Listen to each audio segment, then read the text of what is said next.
Hello and welcome to Outlook Business Post-Budget Analysis. Today we are with experts from Deloitte and Shardul Amarchand Mangaldas. We will be discussing the Budget 2025 presented just a while ago by Finance Minister Nirmala Sitharaman. Let me introduce you to our guests. I have with me Poorva Prakash, who is a personal tax expert.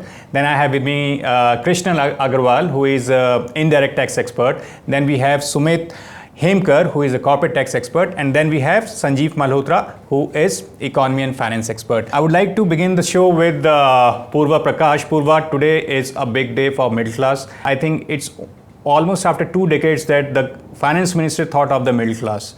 None of the finance ministers in the past were thinking about middle class, but today, non-taxable income up to 12 lakh rupees. What do you think of this announcement?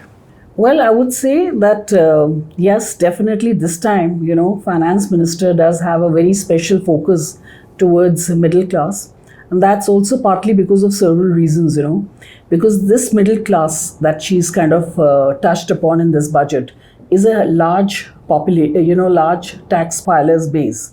If you look at the statistics on the income tax portal, it's approximately more than 80% of the tax filers, individual tax filers, are falling in this bracket of around 10 to 12 lakhs of income. So this is a big category. And clearly, I think one of the trigger or one of the perspective was that a boost has to be given to the consumption, because the household consumption was falling down. And there are so many reasons, when you do these surveys, budget expectations, etc. People say that we don't have the disposable income because of so many reasons, income is not risen enough, inflation, a lot of expenditure is there. So clearly, I think the demand was not coming. So that was one of the very key perspective which was coming across, that the boost has to be given to the consumption expenditure. So therefore, this big revamp on the income tax slab and the tax structure that has been done by the FM clearly will address that part, because if you look at the 12 lakhs income, people don't have to pay tax because of the way the structure has been revamped.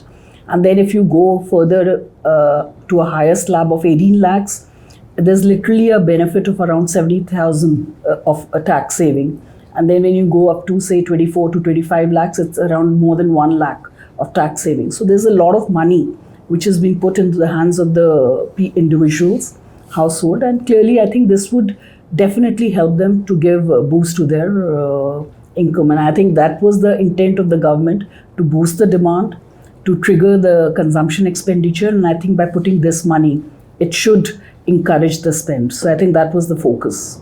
All right. Sumit, I would come to you. This personal income tax rebate which has been given, it has come after many years. And prior to this, government tried to boost capex by giving a lot of rebates to the corporate sector.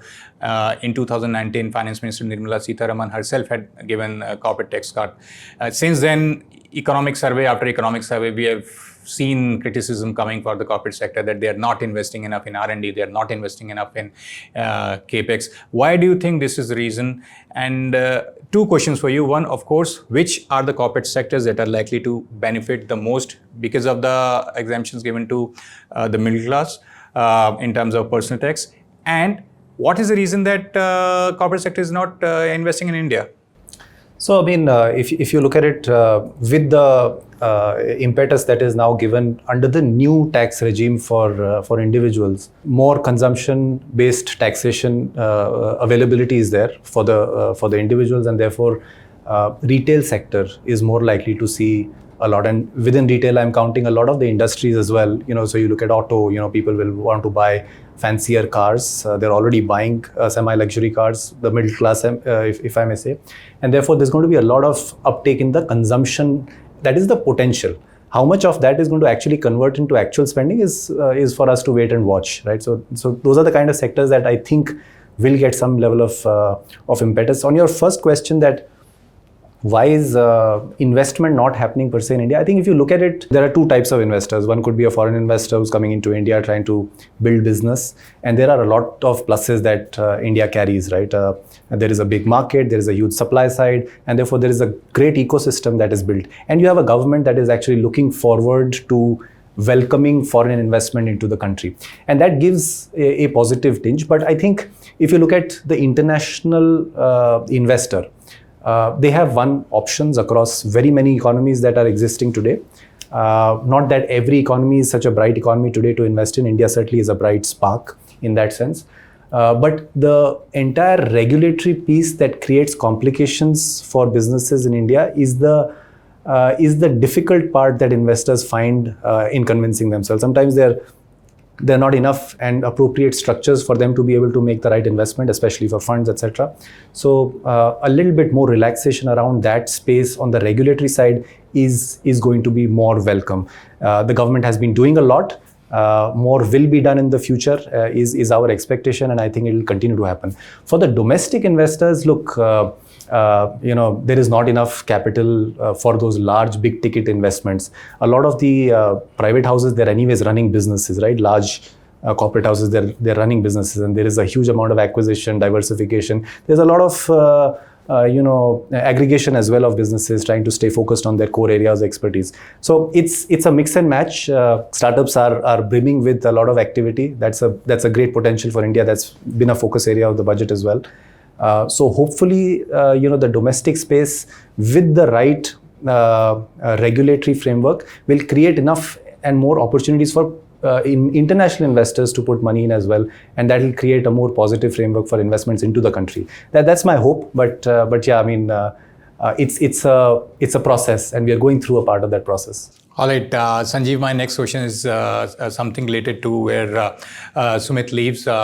In yesterday's economic survey, there was a mention of something called AI tax, or what is also known as robotax.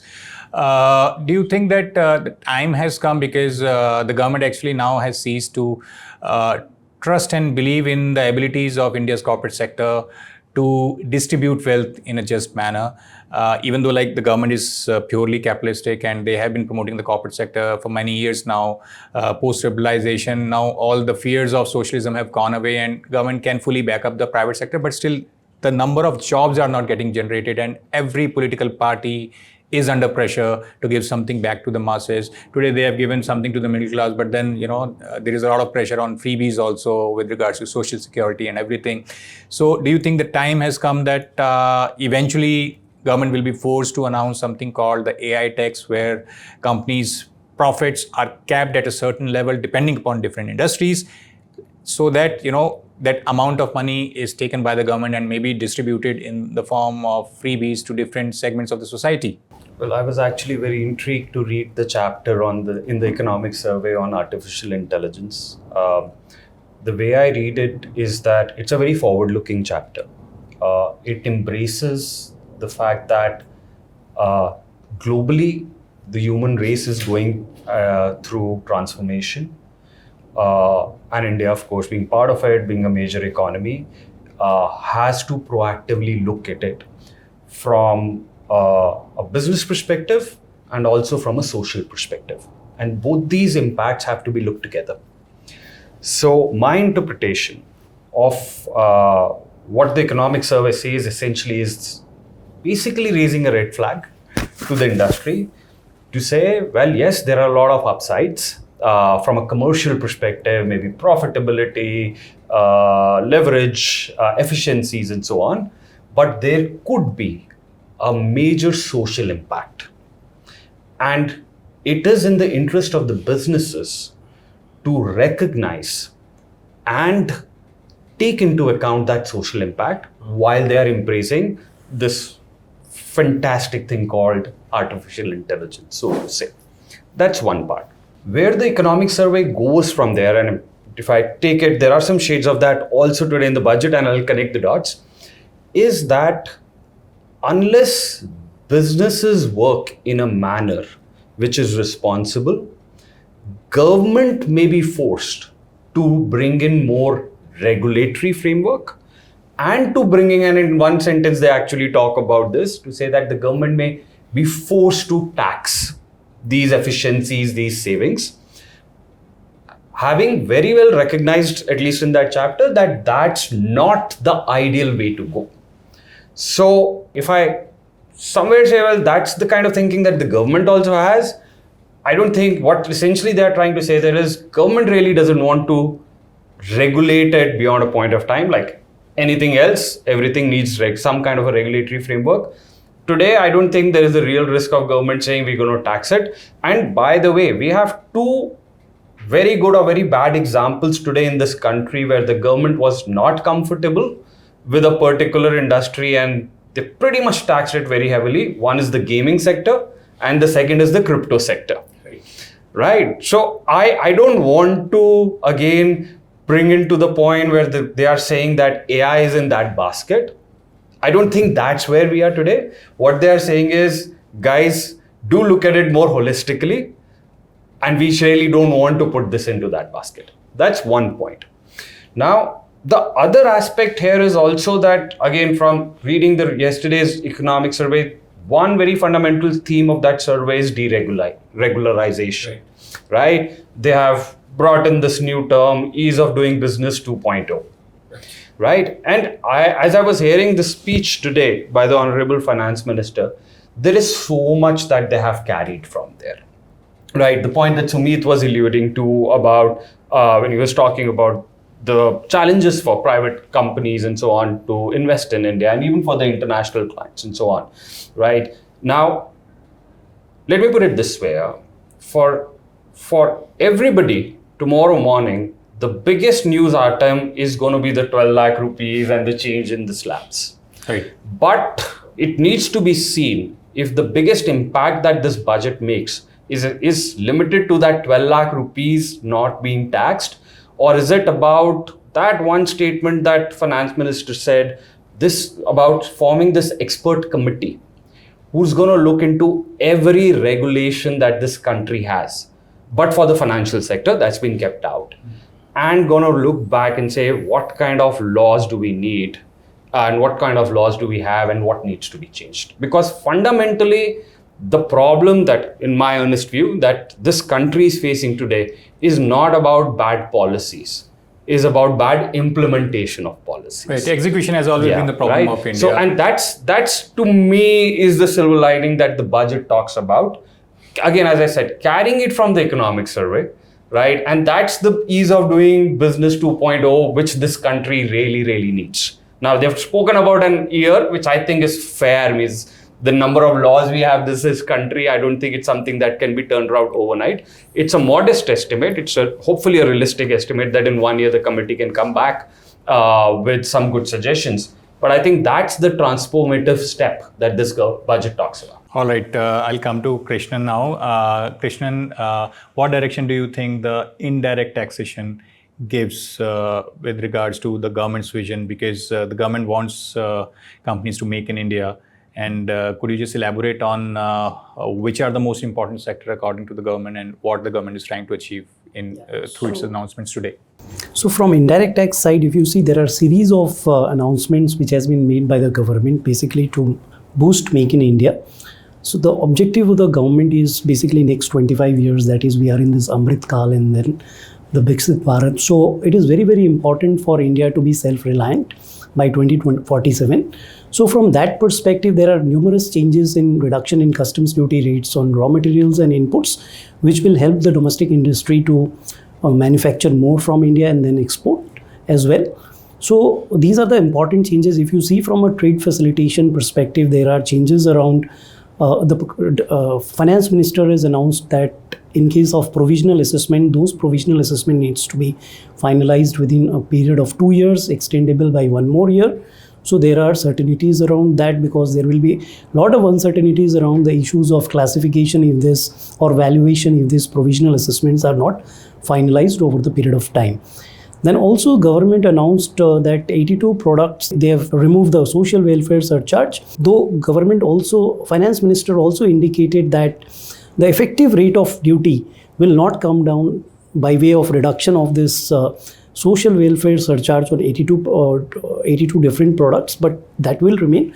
But the multiple taxes, say basic customs duty or health cess or social welfare surcharge, there are different combination of taxes which are imposed at the time of import that will help the industry to solve this problem. Then also there was one more announcement. If somebody has imported the goods into India and realizes that there is a classification issue or a valuation issue, so that importer can make the payment of customs duty along with interest without any penal implication.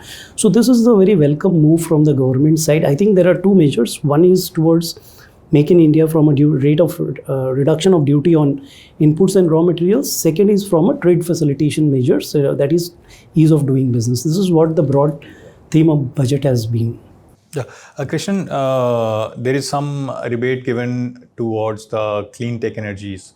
Could you elaborate on that as well? Because the government did not make huge stimulus announcements with regards, other than the nuclear energy announcement that the government has made. Not much has been given to clean tech, but by giving rebates and or reduced tax rates for the clean tech technologies, what kind of impact it will have on the so one important announcement from this union budget was there were finance minister announced that 36 different capital goods which will be used in the manufacture of manufacture of lithium ion battery, which will be used in the e-vehicles. So that I think will boost and promote from a green initiative perspective. All right.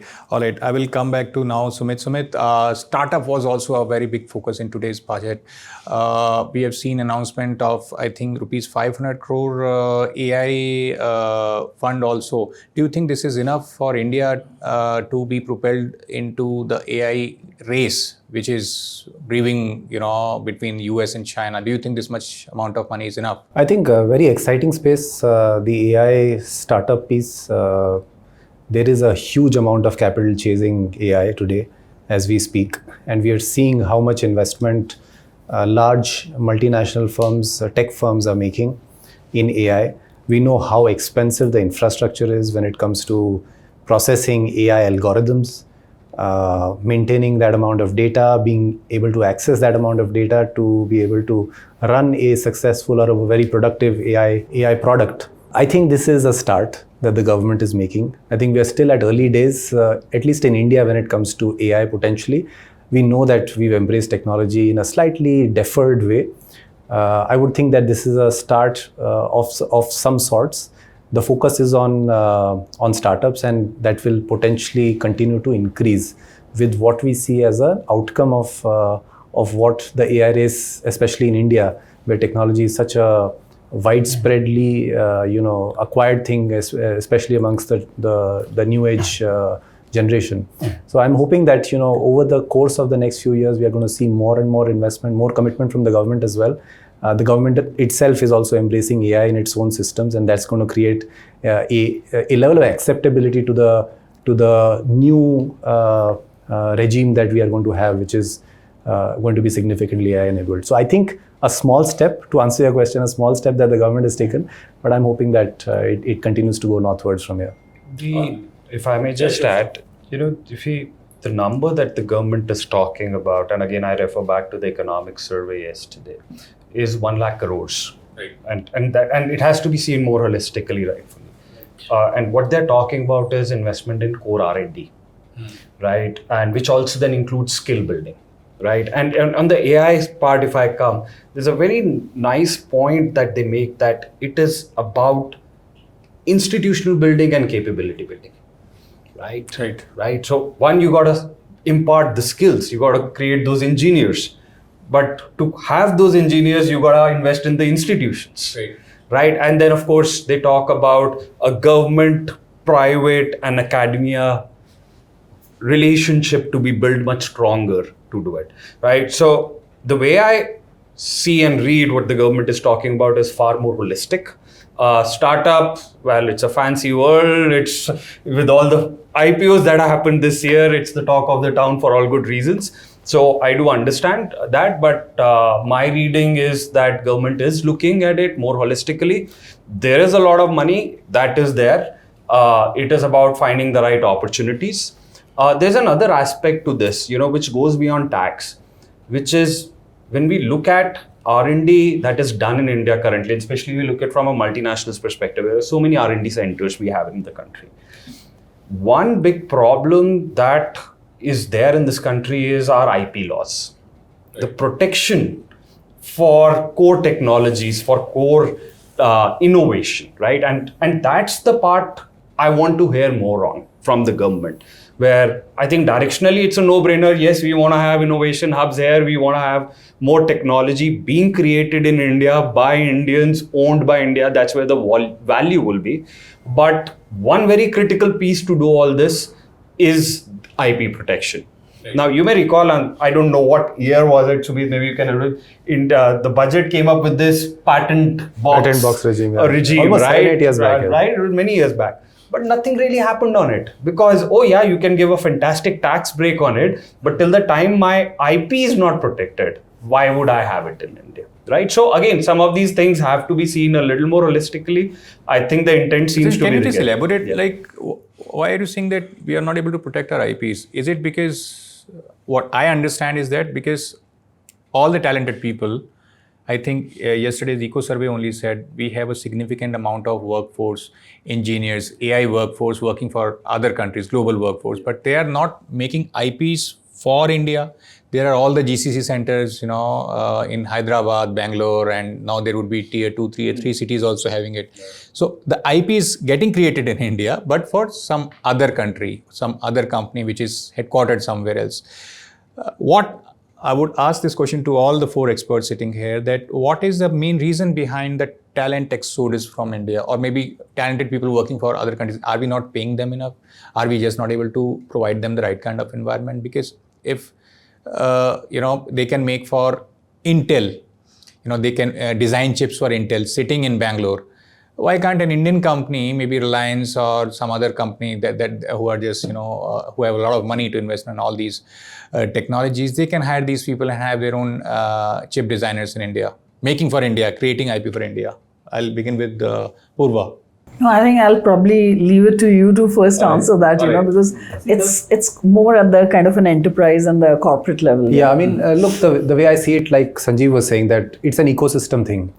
I mean, if you go into the depths of it, Sanjiv is right that, the IP piece, whether are we able to give enough substantiated protection to the owner of the IP is a question mark, because our laws on IP are, significantly outdated. Okay. They've not kept trend with what's been, happening more recently. IP needs a holistic view on, whether a business or an enterprise is comfortable housing an IP in the country, whether the legal judicial systems are strong enough to be able to give it the protection that it needs, whether the jurisdiction where the IP is housed, does it carry sufficient weight for the nation itself to be able to put its weight behind, let's say, a dispute on IP that might emerge somewhere in the future, some jurisdiction here or there. You think about these big, and look at it this way: we are at a curve. There are the developed countries and there are the big multinationals that come, and they of course have their headquarters at a certain other place than India, right? And therefore, their IP being established overseas and them accreting to that IP in that same jurisdiction makes logical sense. There's nothing wrong or amiss about it, right? If I was any of the big tech companies, I would create the IP and station the IP where my headquarters are potentially, right? I mean, that's how I would rather put it out. Any accretion would happen in the same jurisdiction. When we think of India as an IP, would an international company, international multinational, relocate their IP? That's not going to happen. Would an Indian enterprise, like we have a number of big, promoter-driven companies, etc., large listed companies now, where is the IP based? The IP is based in India, right? So it's not the IP is now artificially structured elsewhere, right? So to think of it that, okay, the IP is going to move because India doesn't have the framework is also probably not right, because there is a lot that goes on before you think of moving an IP of an established business, right? But it was just to add to that, Sumit, if we go back maybe even 24 months and all that, we were having this wave where a lot of Indian startups were flipping the structures, right? And what are you doing in flipping the structure, basically? I will put it in the simplest way. You're moving your IP, your headquarters outside, and then that's the location you want to get more investment, go for a listing and so on. So IP essentially, very loosely put, is the value of the business, right? That's the value generating driver, right? So that was happening, right? And why was that happening? That was happening, okay, we spoke about IP laws, I'm not getting back to that. It was happening because India is a pretty expensive jurisdiction if you look at it from a tax perspective, right? Means earlier, you go back 5 years before BEPS and all that, we had all these tax havens. Now, okay, the world has moved away from that, but you still have jurisdictions like Singapore, Dubai, and I'm talking from an India context, an Ireland from a European or a Luxembourg, which are very, very efficient from a tax perspective and from a regulatory perspective. And that's why I have emerged to be the global hubs, be it for headquarter services, holding companies perspective, or from IP holding perspective, right? So I totally agree to what Sumeet is saying, that there are multiple factors that go. Now you look today, why a lot of those startups have now reversed the flip. Why are they coming back to India? Why are they coming back to India? Because India has a fantastic IPO market today.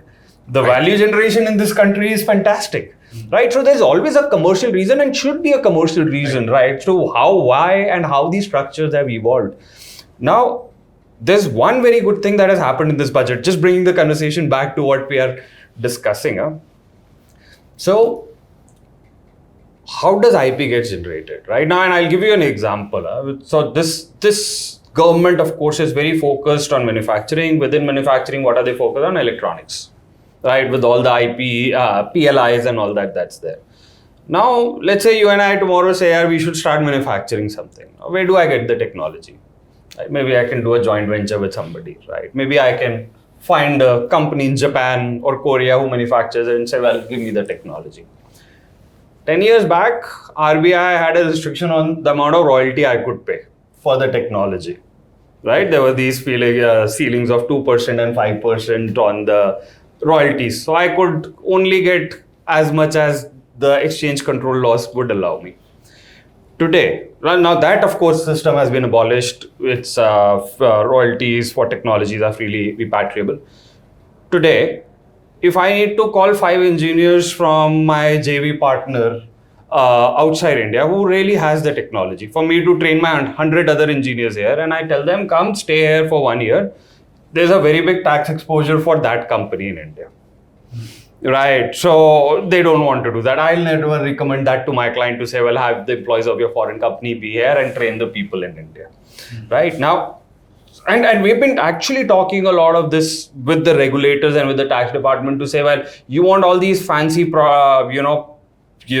factories making semiconductors and the iPhones of the world here. But to enable that, you also got to enable movement of people so that there is movement of know-how. Right? Linking it to the budget today. So the budget today talks about the fact that they are bringing some kind of a presumptive taxation, which is simply put an easy way and a more certain way to tax that foreign company if they send their employees to India, if they give services to India in some form or manner, limited to the electronic space, right? Now, I got to read the fine print, got to see what comes out, but directionally, it's such an important enabler that the government has now recognized to say, yes, when you want to create these mega factories, let's be honest to ourselves, not all technology is available with the big business houses, not naming anybody here. Even they need access to technology from outside. And then hopefully over a period of time, they can build on it. Version 1 comes from outside in the 2, 3, 4. Hopefully we'll be at a point where, the next OpenAI is built in India.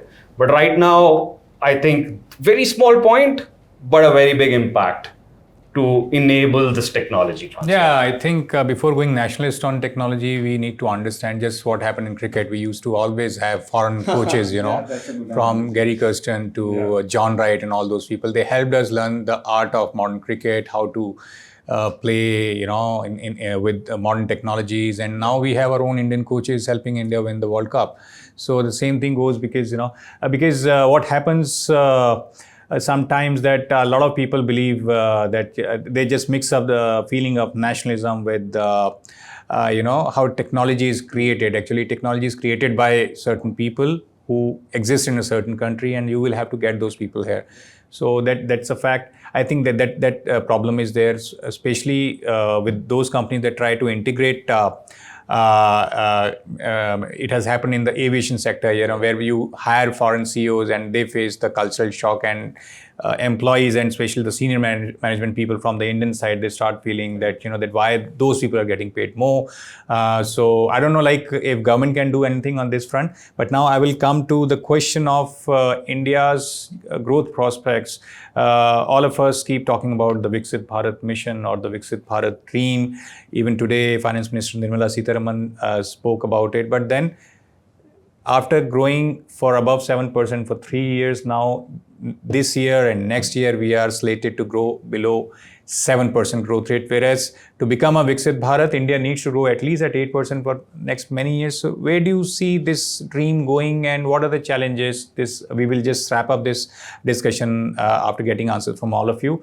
Let's begin with you, Poorva. So I think what for Viksit Bharat, I think they'll have to do a lot on the workforce. They'll have to really create a good structures, a kind of a social security regime, good labor reforms in India, everything to really happen in a right way. Because, as you said, execution is very important. And, the investors, everybody is looking at, what is the cost structure for on the labor cost side, the other reforms. So all these things are very important. So I think if they also parallelly take those measures, like they did announce something for the gig workers, right, that they are contributing for that unorganized sector, which is not a part of this thing. So it helps them. Then they have talked about the skillings, some measures which have been taken towards that, But parallelly also, they look at reforms from the labor side. They make the country more secure from the social security perspective. I think those are some of the steps which should parallelly go, which will create a better ecosystem. All right, Krishnan, your view on this? So I think if we see last 10 years, yes, focus has been from the government side towards making India. Numerous PLI schemes has been introduced over the period of time. Now it is a time, I believe, on three aspects. One is employment generation, focus more on education, and third is create an environment where so basically on export side, I think export is very, very important aspect. Make certain products, India as a manufacturing hub, and then we export from India. Also, if I see from a GCC perspective, I just read the METI report. I understand by 2030, India's 20% contribution is going to come from GCC. So this is another area, a big area where I think government should focus and incentivize exports of services. So earlier, under foreign trade policy, there were some incentives which are available for export of services. So I believe similar incentives, if it could be brought in any other form to incentivize exports, that will help India to move to next level. All right, Sanjiv, your views on this? Well, I must candidly confess, as a student of economics, an economic growth is a very micro term. What we've been taught, and I truly believe, is that for a country to be prosperous, we got to look at economic development, right? So I frankly am not very fixated with a 6% versus a 7% versus an 8%. That's a very quantitative way of looking at it. Of course, we should be growing. The bigger the number, the better it is. I'm not trying to demean the importance of economic growth, but there is a big qualitative aspect to it, which is where the concept of an economic development comes in, right? A lot of talk, 2047, Viksit Bharat. Frankly, you will ask me if it takes us 5 more years to get there, will I mind? I'll be better off if I have better air in this country or the city I live in and less potholes where I drive. So I'm just trying to say that let's not be too fixated on the numbers. Numbers are very important. It's a big economy. We need to have the engines of growth to become better and more prosperous. But I don't think it starts and ends just with the numbers, so to say. All right, coming to you, Sumeet. Yeah, just a couple of points because I'm just trying to be a creative here. 2 things in my mind, importantly. One, that when you look at growth and when you look at the country and the Viksit Bharat, the whole propaganda that we have around trying to get this country to a different spot in 2047. I agree, doesn't matter which year, doesn't matter which number, at least in my opinion. But we have to look at the country and the growth of the country per se. Right now, I thought this 100 cities, building the next 100 cities was smart cities is a great idea. Yeah. Right? There is so much of influx into these metro cities and the second tier metro cities, and you create these small more cities where resources can be absorbed there itself. We are going to develop small ecosystems within the various parts of the country. I think that will get us to a better level of development. A more comprehensive development is the way I have to see it. The second and a critical part, which today, as we stand at the cusp of significantly staring in our faces weather change, climate change, is a clear pause on this run towards growth purely on a GDP standpoint, but look at it more realistically, that from a climate standpoint, how are we doing? And this is not a question that is past us. This is a question that is very much in front of us. We are seeing it on everyday basis. Every climatic change that we have, we experience climatic changes. I think we need to do something. We need to see growth in a more purposeful way and encourage that our industries, our growth, whatever is being done in the country follows that at the heart of it in terms of making it climate neutral at least. Right? Because that is the direction most developed countries are going in. Today, if we harp on that bandwagon today, right, even if we are going to go slightly subdued on our growth figures, I think we're still going to do good because we're going to earn a lot of repute by being purposeful in our development. And that's more lasting. Like Absolutely. Just adding to what fantastic point you said on climate change, that it has to be a lasting growth, right? It's 2047 hopefully should not be end of the world for us, right? That we get there and everything ends there, right? All right, so thank you very much to this elite panel of experts from Deloitte and Shardul Amarchand Mangaldas. With this thing, we will end this post-budget analysis with Outlook Business. I hope you liked our discussion and our experts have added to your understanding of how today's budget was. Thank you very much for joining us, everyone. Thank you. Thank you. Thank you.